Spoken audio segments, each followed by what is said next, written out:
Hello there, and welcome back to War Thunder. There she is, the SMS Bayern, a state at war.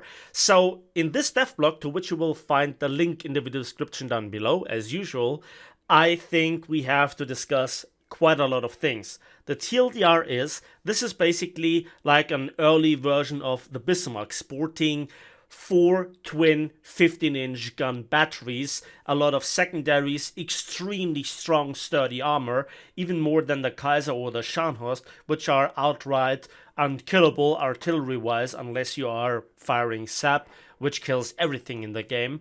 And if this ship continues the trend of the German Navy, we will see a ridiculously quick reload, and there is more to it. So while the Hood is famous for being fast and having big guns, this is rather slow but almost unkillable, and it's gonna be really interesting to see the clash of those two titans.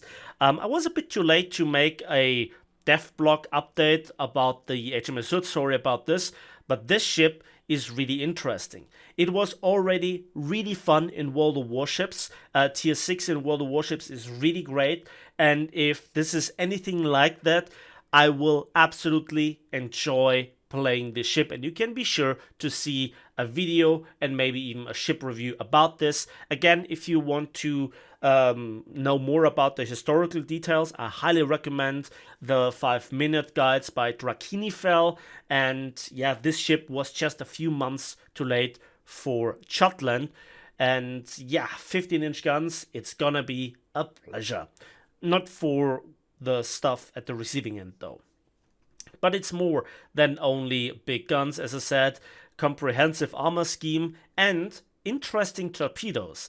So we already see a lot of torpedoes in fixed tubes on other dreadnoughts, but on this super dreadnought you also get, at least caliber wise, super torpedoes with 600mm torpedo launchers. One is here right going through the bow, and two going to each side. So we will also see if with which TNT yield, how fast, the range, etc., and also how many reloads you have. The AA is terrible, end of discussion.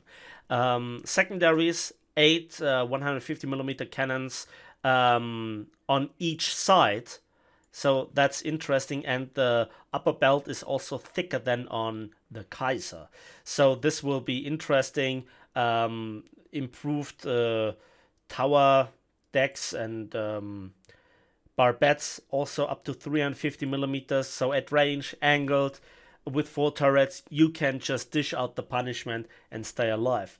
You will be extremely vulnerable to, let's say, long lances, because you cannot really dodge them, you cannot really go and cap stuff, but that is the job of other ships. You're there to punish the enemy, to crush their reinforcements, kill the cruisers, cripple the battleships, or outright ammo rack them. How good the ammunition will be, we will see, but this ship has so much potential.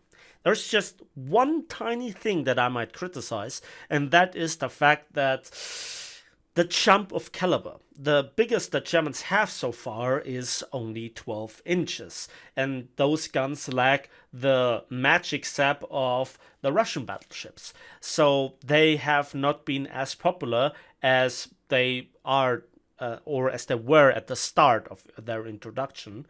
And the Scharnhorst got actually down in caliber, even though we have higher penetration, more reload, or faster reload, significantly faster reload, high DPM, good penetration, but it just lacks the killing power. But therefore you have the torpedoes on the Scharnhorst. So this will be the bigger brother, so to speak. And yeah, I'm looking forward to it, but there is the jump in caliber from 12 to 15-inch guns without going through the intermediate caliber of some of the designed yet never finished German battle cruisers with 350mm guns or 13.8s. And also, where is my Derflinger, by the way? Right? Then also we don't have any sort of battleship yet so far for the Italians that would complement the Dante Alighieri. We have no real good battleships in the American tech tree, and yeah, the Hugo and the Ein Duke class HMS Marlborough are currently the rulers of the sea. HMS Hood, in addition to the HMS Marlborough, will be obviously good for the British, makes the grind much more worth it. But it's just it's like the old story of compression. Gaijin makes those huge leaps forward in terms of power, jumping from 12 to 15-inch guns, for the Hugo 12, 14-inch guns, and then says, well, there are nothing to fill the gaps, but it's Gaijin's job to fill the gaps. So we will see compression to be there for top tier for a very long time. The same story as we will have with planes, in particular jets, and also top tier main battle tanks. Other than this, it's not the ship's fault, and the ship will be absolutely glorious. Can't wait for that. And that's it already for me today. Thanks for watching. Thanks for listening. Please give this video a like with it. Subscribe if you want to see more. Share this link with your friends and clanmates. And as usual, we will see each other on the battlefields, in the skies, and on the waves of War Thunder.